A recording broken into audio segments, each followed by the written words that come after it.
The dish was still listening when Maya Voss spilled her coffee. It wasn't the spilling that mattered. She'd spilled coffee 1,000 times in this trailer, across 1,000 night shifts, watching data streams crawl across monitors that smelled faintly of solder and ambition. What mattered was why she spilled it. Her hand flinched. Her brain, still half submerged in the warm water of almost sleep, registered something before the rest of her caught up. The audio had changed. For 8 years, Aria 7, Atacama Radio Interferometry Array, Station 7, had been pointed at a patch of sky in the southern constellation Sculptor. No particular reason. Originally, Dr. Fennick, Maya's predecessor, had chosen the coordinates almost randomly, filling a gap in the survey map the way you might plug a hole in a fence. The signal from that patch was clean background noise, cosmic microwave radiation, the universe's ancient mumbling, nothing. Then, at 4 hours, 17 minutes, and 33 seconds a.m. on a Tuesday in October, it wasn't nothing. Maya sat up straight, coffee pooling in the crevices of her keyboard, and stared at the spectrograph. She blinked. She rubbed her face. She looked again. The pattern was structured, not in the way that humans project structure onto chaos, not the face in clouds kind of pattern her professor had warned her about in graduate school, the beautiful delusion of pattern recognition overreaching itself. This was different.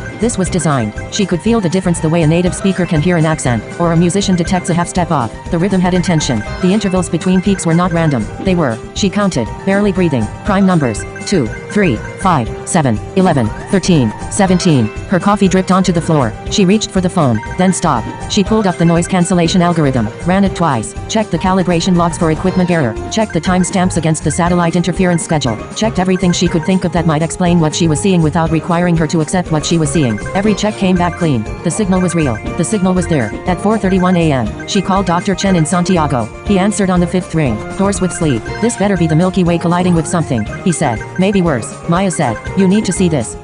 There was a long pause. She heard him breathing, heard the rustling of sheets, the crack of a knee joint as he presumably sat up. She knew that pause. She'd heard versions of it her whole career, in every room where the possibly impossible had been laid on a table and the people in that room had to decide whether to touch it. I'll drive, he said. She hung up and turned back to the screen. The signal was still coming, steady, patient, like something that had been waiting a very long time and was in no particular hurry. Now that the waiting was over, she recorded everything. She backed up the recording to 3 servers. Then, on a gut instinct she could not explain to herself or anyone else for weeks afterward, she also copied the raw data to a personal encrypted drive she kept in the breast pocket of her jacket. In 32 hours, she would understand exactly why she did that. In 32 hours, the men in dark SUVs would arrive. Chapter 2: The Architecture of Silence. Santiago, Chile, 7:50 a.m. Dr. James Chen drove too fast on the mountain road and tried not to think about what his postdoc had told him on the phone. Prime numbers, structured signal, from the Sculptor constellation. He ran the numbers in his head. Sculptor was roughly 70 million light years away, but that was the galaxy cluster, the deep background. Within the constellation's angular patch of sky there were nearer objects, a handful of dwarf galaxies, some interesting radio emitters, catalog pulsars,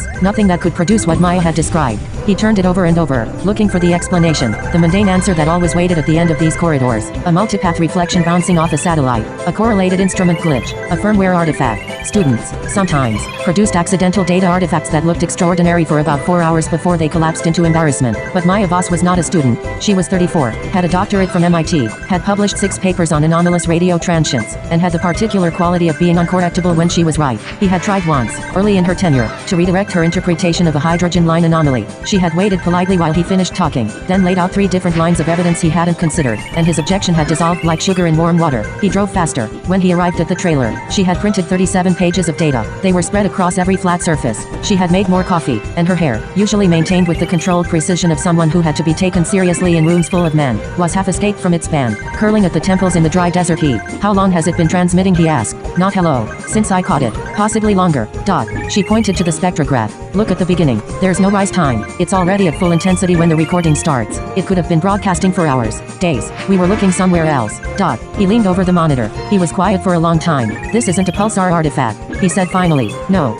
It isn't interference. I ran every check. He straightened up. He was 61 years old. He had spent his entire adult life in the business of listening to the universe, and the universe had been, with a few tantalizing whispers, mostly silent. He had accepted that silence, made peace with it, structured his understanding of the cosmos around the probability that intelligence was rare, perhaps unique, perhaps a brief candle in a vast dark room. He looked at the screen and felt the candle flicker. We need to confirm, he said, cross-reference with the array of parks, and Jadrol banged. We do this by the protocol. I know the protocol. And we don't tell anyone yet, not until we have. James. She said his name the way people say names when they want you to stop pretending. Someone is going to notice. This signal is hitting every dish in the hemisphere that's pointed anywhere near sculpture. If we noticed it, someone else already has.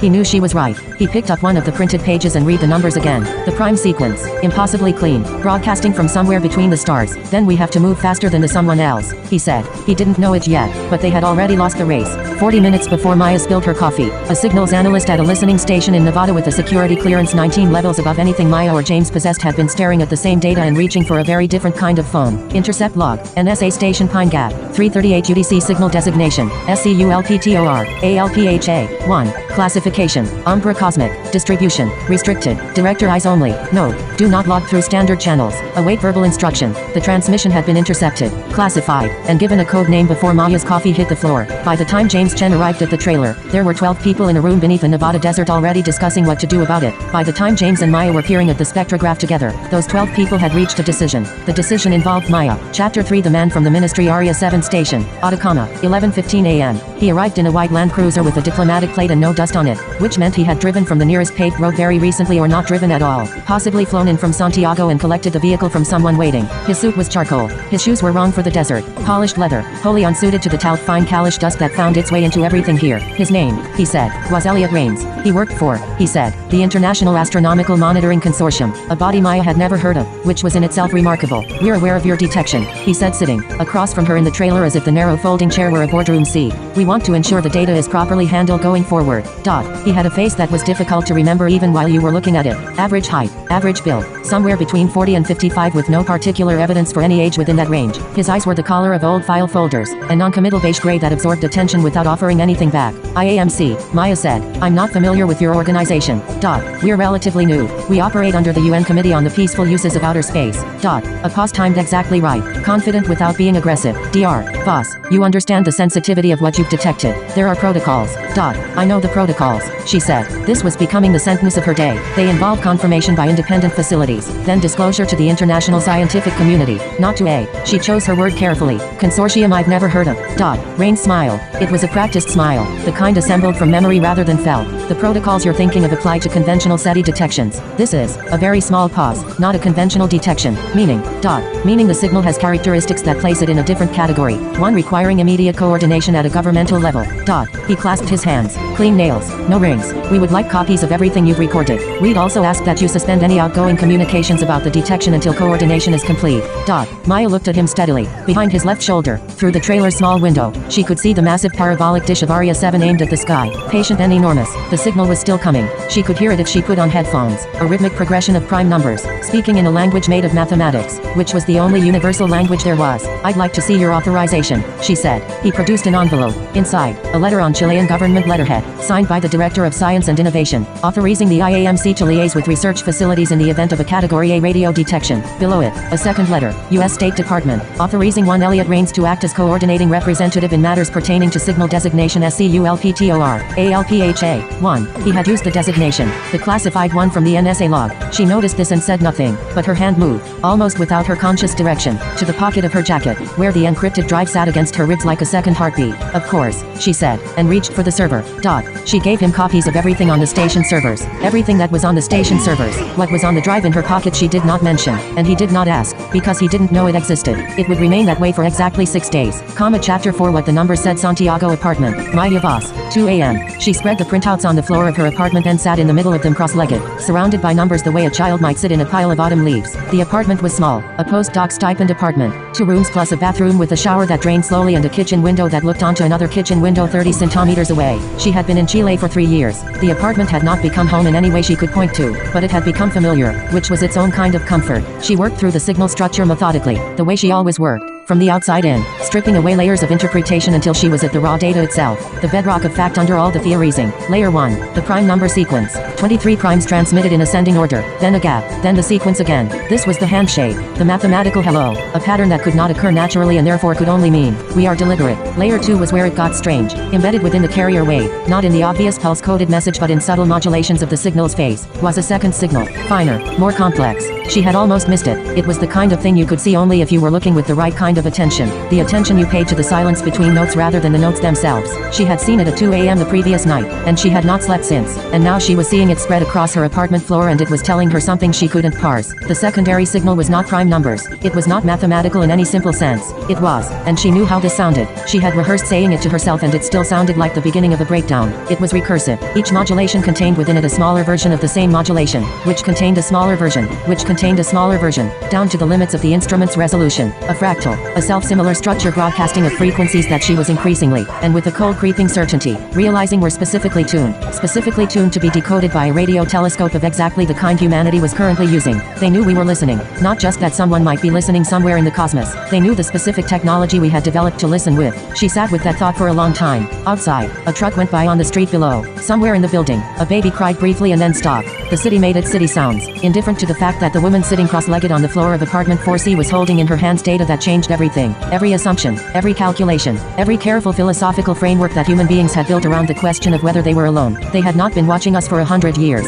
she thought. Not for 1,000. Not since the Industrial Revolution or the first radio broadcast or the detonation of the first nuclear weapon. All the conventional markers that SETI theorists had assumed might draw alien attention. The signal was calibrated to our current instruments. That meant they were watching us now, recent enough to know what we'd built. And they had sent a reply not to our first radio transmissions, not to our earliest signals, but to our most recent, most sophisticated, most capable. How long had they been waiting for us to be ready to receive? Her phone buzzed. An unknown number. She stared at it through 2 full rings, then answered. DR, boss, dot. A voice she didn't recognize. Male, flat, no regional accent she could identify. We need to talk about what you kept. Dot. The cold arrived all at once, not gradually, a flood rather than a tide. I don't know what you mean, she said. Yes you do, the voice said. Don't destroy it. That's the only thing I'm asking. Whatever they tell you in the next 24 hours, do not destroy the drive. Dot. A pause. There are more of us than you think. We've been waiting for someone to find it. Dot. The line went dead. Maya sat in the silence of her apartment, surrounded by the universe's most extraordinary secret, and felt, underneath the fear, underneath the exhaustion, underneath everything, a wild, terrible, electric thrill. Someone else knew. Someone else was watching. The question was which side they were on. Chapter 5. Elliot Rains has no last name. Santiago. 6 a.m. She searched for him before dawn. The way you search for someone you already suspect doesn't exist in any searchable way. Elliot Rains. IAMC. International Astronomical Monitoring Consortium. She tried every database she had access to, every academic registry, every government directory for Chile, the US, the UN. She found a handful of Elliot Raineses, a retired teacher in Birmingham, Alabama, a structural engineer in Ontario, a jazz musician in New Orleans with a modest online presence built around a trumpet. None of them were her Elliot Rains. The IAMC itself appeared in exactly one document online, a 2-line mention in a subsidiary appendix of a UN COPUOS meeting minutes from 3 years ago, listing it among emerging coordination bodies without further elaboration. The Chilean government letterhead had been real. She was certain of that. The seal, the signature formatting, all correct. But government letterheads could be reproduced by anyone with a decent printer and a motive. She made herself eat something. Crackers, an apple, coffee that she actually managed not to spill, and then called the one person she trusted with this information. Dr. Priya Anand was a cryptographer at MIT who had been Maya's closest friend since graduate school. She was also, Maya knew, the kind of person who answered calls at any hour and did not ask why you were calling before you'd explained. Because she understood that if Maya was calling at this hour, the reason would justify itself. I need you to look at something, Maya said. I'm going to encrypt it and send it to that old address we used in grad school. The one that's not attached to anything official. Dot. A brief pause. She could hear Priya's particular quality of silence. Not sleepy silence but thinking silence. How careful should I be? Dot. Priya asked. Maximum careful. Dot. Another pause. Then, that careful. Dot. Yes, Maya said. Okay. Dot. No questions. No pushback. This was what 15 years of friendship looked like. Send it. I'll look in 3 hours and we'll talk. Dot. Maya connected the encrypted drive to her laptop. She copied not everything. She was too careful for that. But the core of the secondary signal data, the fractal modulation, the calibration evidence. She compressed it, double encrypted it with a key only she and Priya knew, and sent it to an email account that had not been accessed since 2017 and was registered under the name of a fictional person they had invented during an extremely dull conference in Pasadena. Then she packed a bag, not a large bag. She was trying for the appearance of an ordinary day. Change of clothes, toiletries, laptop, the drive, her passport tucked into the lining of the bag because she had learned this from a thriller novel at 14 and had never stopped doing it. And today it felt less like a quirk and more like wisdom. She was almost at the door when she stopped. On the floor, among the printouts, one page had slid slightly apart from the rest. She picked it up. It was the transmission rate data. How much information per second the signal was conveying. She had looked at this data many times in the past 36 hours, and it had meant one thing. Now, holding it under the lamp with fresh eyes and the particular clarity of someone who had not slept and was possibly actively being surveilled. It meant something else entirely. The signal was not a hello. It was not a greeting beacon, not the cosmic equivalent of a lighthouse saying we are here. The data rate was far too high for that. There was something else encoded in the signal, something vast and dense and complex that she had not yet found the key to read. The prime number sequence was a handshake. Yes, the fractal calibration signal was a decoder ring, a set of instructions for how to read the rest. The rest was the message, and the message was enormous. She stood in her doorway with her bag over her shoulder, and she thought, Elliot Rains came for the data, but they didn't ask about the message, which means either they already know what it says, or they don't know it's there. Both possibilities were, in their different ways, terrifying. She pulled the door shut behind her and walked out into the Santiago morning, into the exhaust and the empanada smell and the ordinary gorgeous chaos of the city, and she did not look back.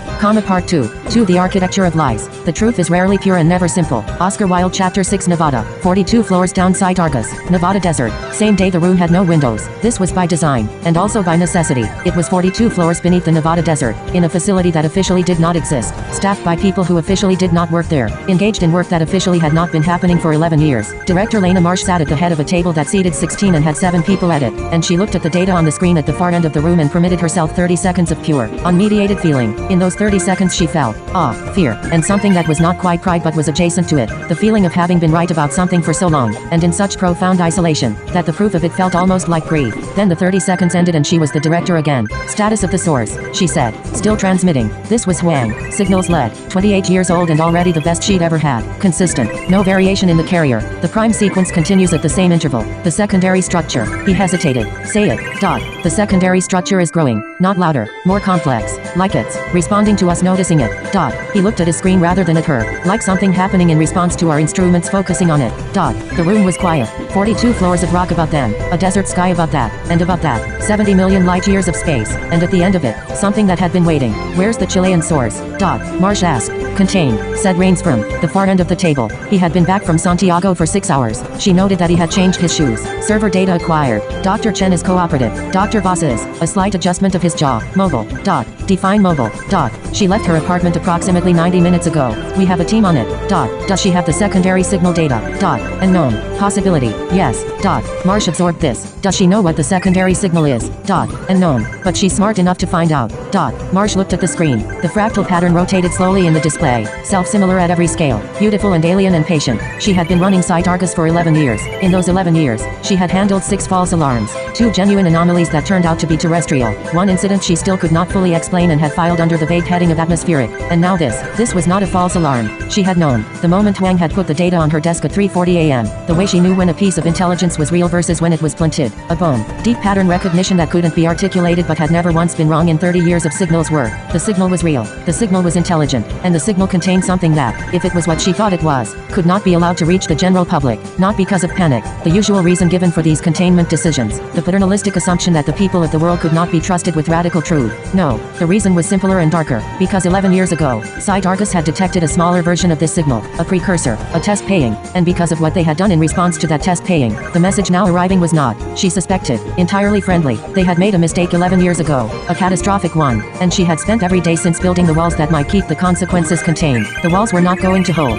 Fine boss, she said. Don't harm her. Bring her in. A pause. She may be the only person who can help us read it in time.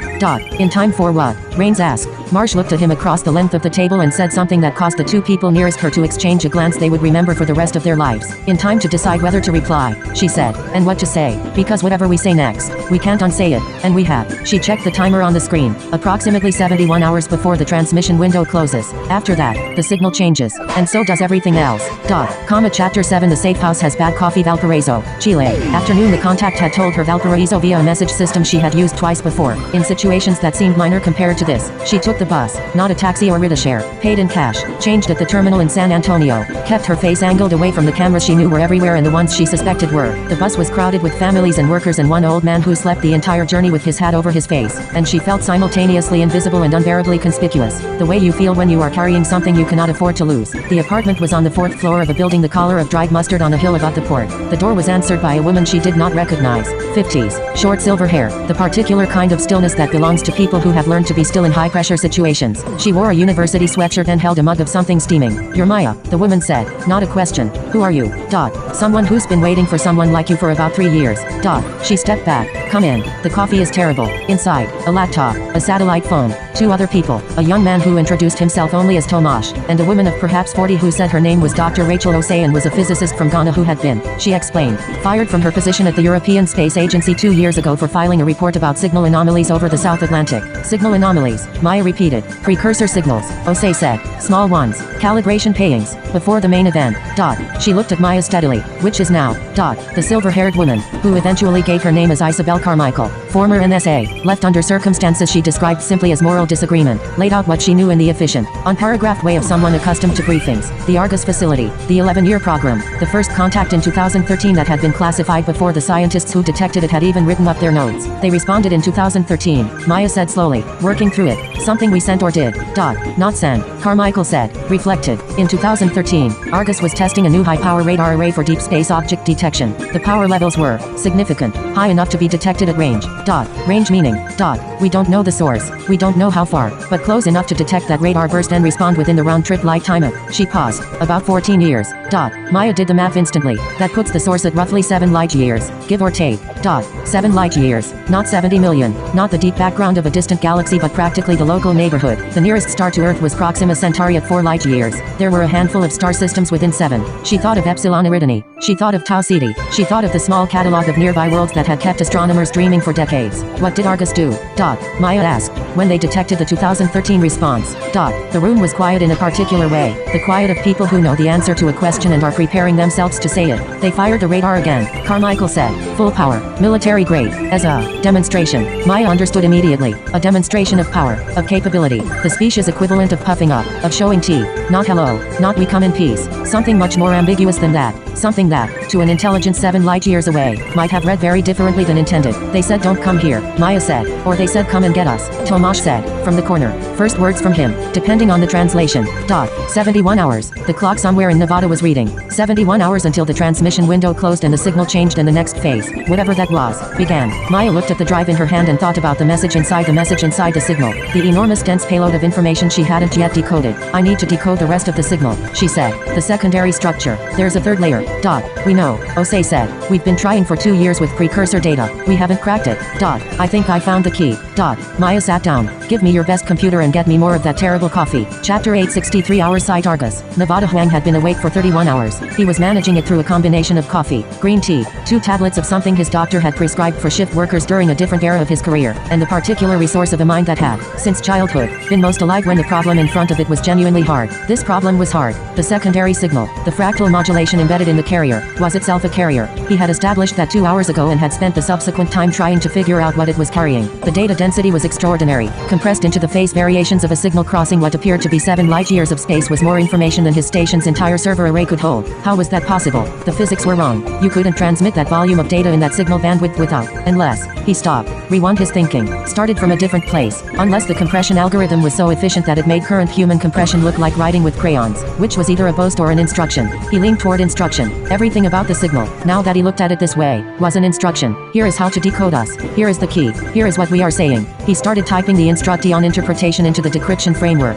his fingers moving faster than his conscious thought. That beautiful flow state where the body executes what the mind has already understood. The algorithm took shape. He ran it. The compressed data began to unfold, and then the computer crashed. He stared at the blank screen, rebooted, ran the algorithm again. The computer crashed again at exactly the same point. He switched to a different machine. Same crash. Third machine. Same crash. Same point. He sat back in his chair. He was a man who approached coincidence with professional skepticism, which was to say that he did not believe in it. 3 computers crashing at the same point in a decryption process was not a hardware failure. It was a response. The signal was doing something to the decryption framework, not crashing it randomly but crashing it specifically. At the moment the algorithm reached a certain threshold of understanding, as if it were a door with a combination lock, and you couldn't open it by brute force, only by the right key. He went to find Marsh. She was in her office, which had windows, but only because they displayed a high resolution live feed of the Nevada desert surface, which she'd had installed for the same psychological reason people keep houseplants. She was reading a document when he knocked. The signal is encrypted, he said. Not just structured, encrypted, and it's actively encrypted.